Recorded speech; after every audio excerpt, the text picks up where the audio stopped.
Are you struggling to come up with original content week in and week out? Start a podcast. Interview your ideal clients, let them talk about what they care about most, and never run out of content ideas again. Learn more at sweetfishmedia.com. You're listening to B2B Growth, a daily podcast for B2B leaders. We've interviewed names you've probably heard before, like Gary Vaynerchuk and Simon Sinek, but you've probably never heard from the majority of our guests. That's because the bulk of our interviews aren't with professional speakers and authors. Most of our guests are in the trenches leading sales and marketing teams. They're implementing strategy. They're experimenting with tactics. They're building the fastest growing B2B companies in the world. My name is James Carberry. I'm the founder of Sweetfish Media, a podcast agency for B2B brands, and I'm also one of the co-hosts of this show. When we're not interviewing sales and marketing leaders, you'll hear stories from behind the scenes of our own business. We'll share the ups and downs of our journey as we attempt to take over the world. Just kidding. Well, maybe. Let's get into the show.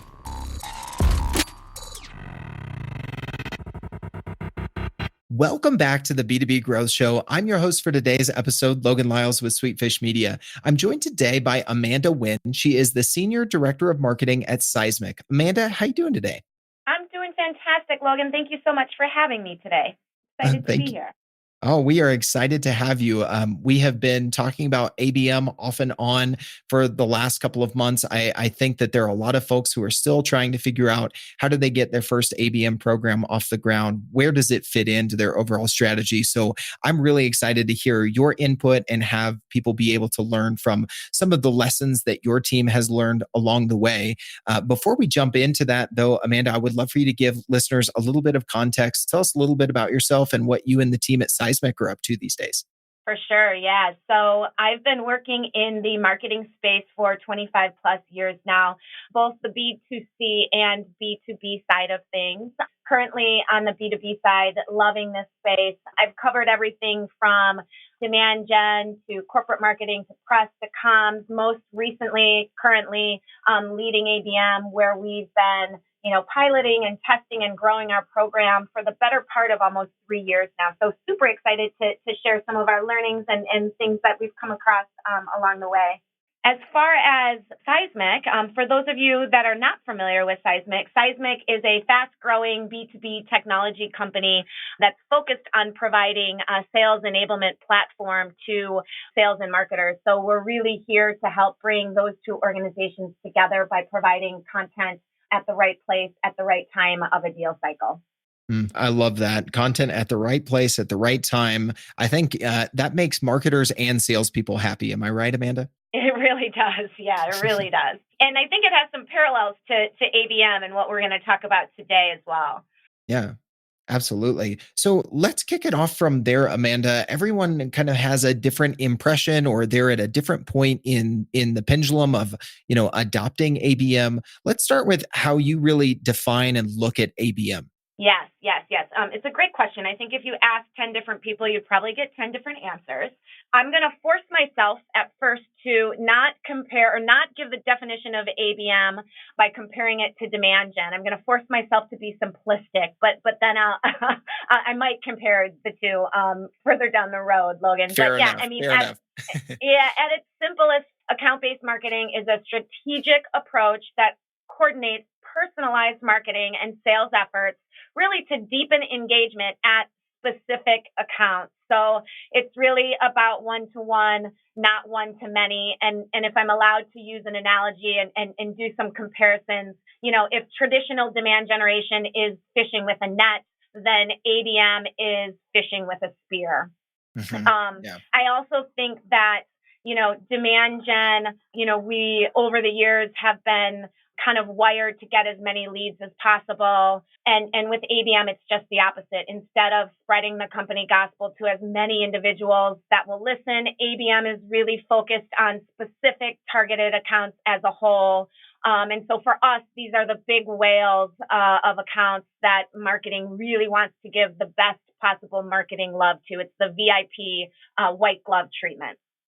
Yeah. And, I've said it before. I've heard, Sangram from Terminus, when I interviewed him a while back, talk about this idea of, sales doesn't have lead executives. They have account executives. And in your definition there of ABM, you talked about specific accounts. And I think that is one of the things that can drive sales and marketing alignment. And John Miller from Engagio also mentioned the same thing, that net to a spear. And so I think that common language is starting to bubble up to the surface. We're starting to understand it a little bit better. So hopefully after this episode, Amanda, if we ask 10 people what ABM is, maybe we'll get at least maybe 8 or 9 different answers instead of 10. Maybe that's the goal here today. I love the way that you're unpacking that. So you talked about comparing and not comparing ABM to larger or to demand gen. So tell me a little bit about how you feel ABM and demand gen should work together. Should ABM be part of the demand gen strategy, or is it a balancing act between the two? How do you look at them? How do you visualize them or think about them at least working together? Yeah, it's a great question. I think they're both super important. Here at Seismic, we're practicing really account-based demand generation. So it allows us to align our demand gen initiatives across our entire funnel to achieve maximum growth by identifying those most qualified engaged accounts. So the way that we do it here, let's say we have, we go to market by verticals and sub verticals. So if I just take one sub vertical and say, we might have 200 top accounts in one sub vertical. We will have our ABM team focus on the top 50 globals within those. We'll scale that as big and as far and wide as we can within those top accounts. And then we have our demand generation stream focused on the remaining, 150, if you will. So many times the channels, the tactics that we're turning on might be similar. And oftentimes our ABM team and our demand gen teams are attached at the hip to make sure that coordination is seamless. But they're both really important parts of our mix. And frankly, over time, 3 years ago, I would have said our ABM track is, way far on the left side and our demand gen track is way far on the right. Over the last handful of years, those two tracks are now, an inch apart, running side by side, and sometimes, kind of zigzagging in between each other to make sure that we're as effective as we can possibly be in those target accounts. Yeah, I love that phrase you use there, account-based demand generation. I don't think I've ever heard someone just meld them together, but that does speak to this working together of your demand gen and your ABM teams working side by side. What are some of the things that you recommend, Amanda, that have helped you bring those two paths together instead of being a mile apart, running in entirely different fields, putting them side by side in the same lane, trying to run together on the same track? Yeah. Another good question. So a couple of things. I would say aligning the teams is critical for us to do that. So we work in pods here or think tanks. So for every vertical that we support, we'll have a core team, which will include a demand gen manager, a product marketer, a content creator, an ABM manager, and sales.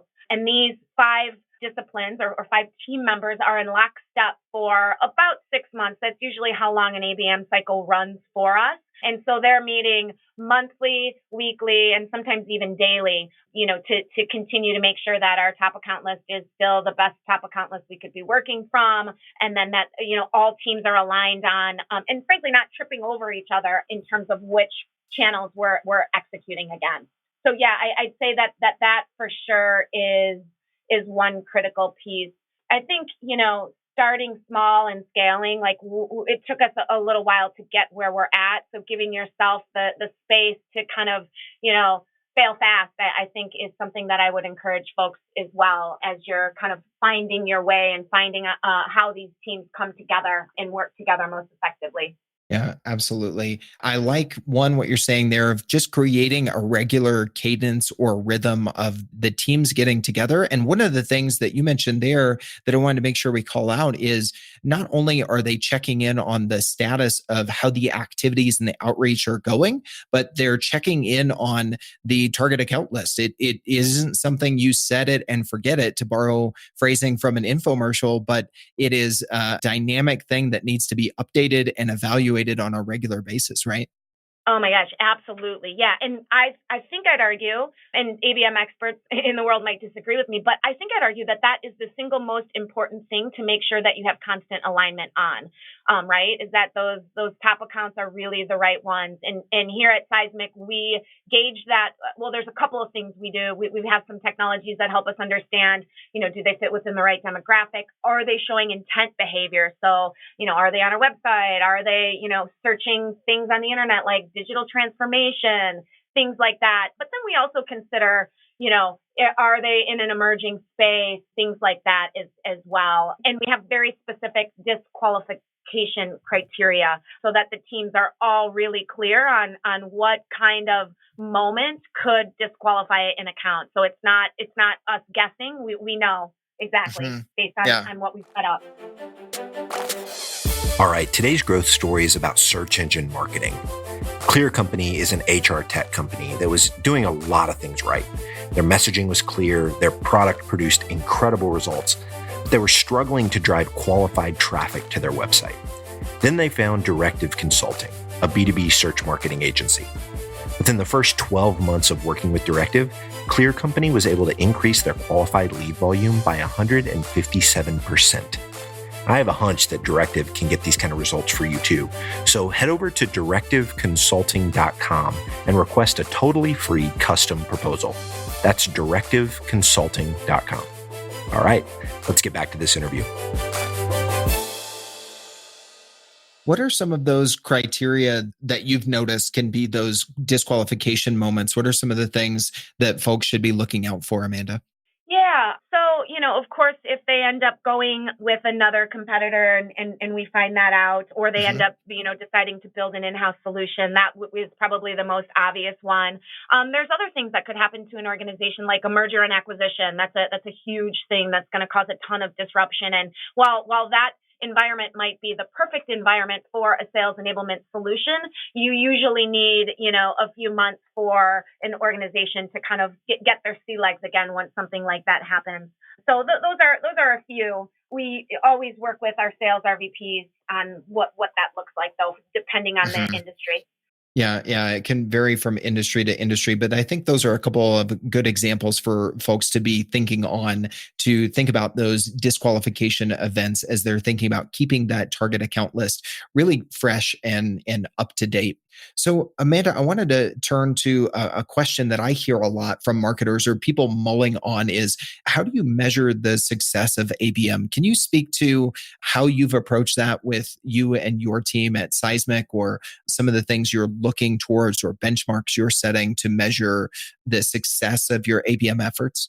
For sure. Yeah. Engagement is probably the biggest, most important metric for us. So we, of course, absolutely want to know which top accounts of ours are engaging in materials that we're sending to them, conversations with our sales teams, events, things like that. So engagement is definitely the number one thing. And then, we track some of the obvious ones like numbers of opportunities created, the progression through pipeline, right? So we're watching how an account, how quickly they move through the funnel, making sure that they don't stall out at any point. Of course, number of deals closed. And then there's some more marketing vanity metrics like, number of downloads, impressions, conversions, stuff like that.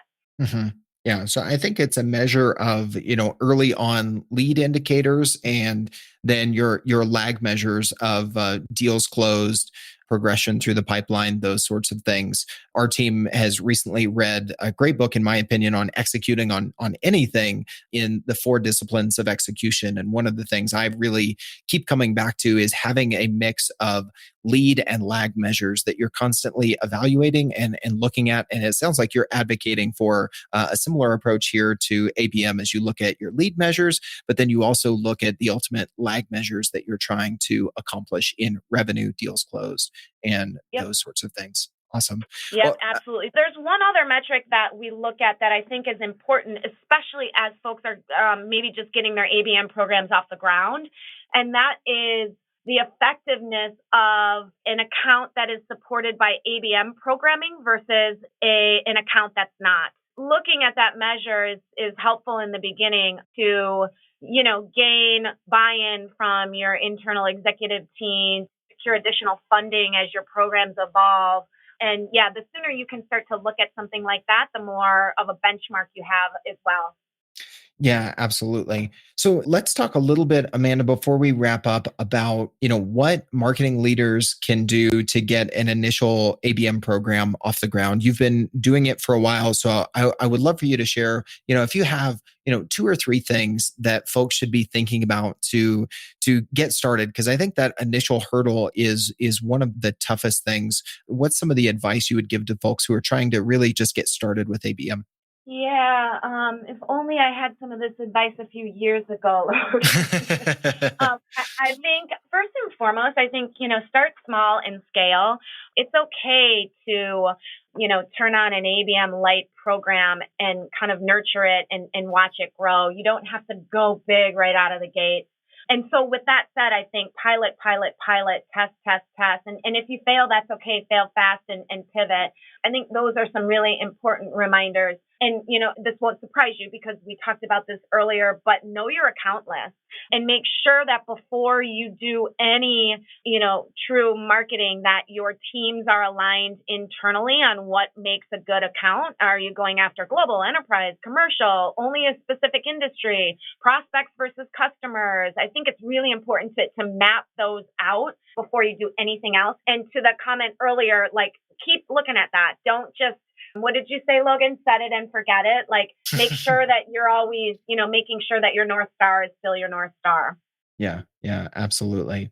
Well, Amanda, this has been a great conversation. I love the lessons that you're sharing with folks. Sometimes the lessons you wish you would have known are the best ones that you can share to help people avoid that same scenario. So I really appreciate you being willing to share some of those with listeners today. If anybody listening to this would like to ask you any follow-up questions, chat a little bit more about ABM or anything else, or learn more about Seismic, what's the best way for them to find you? Yeah, I welcome any and all of those conversations. They're like therapy to me. Yeah, you can find me, Amanda Wynne, on LinkedIn. My email is awynne, AWYNNE @seismic.com. Either channel is a good one. Awesome. All right. Well, Amanda, I appreciate you being on the show. Thank you so much for making some time today. Thanks, Logan, for having me. Take care. We totally get it. We publish a ton of content on this podcast, and it can be a lot to keep up with. That's why we've started the B2B Growth Big 3, a no-fluff email that boils down our 3 biggest takeaways from an entire week of episodes. Sign up today at sweetfishmedia.com/big3. That's sweetfishmedia.com/big3.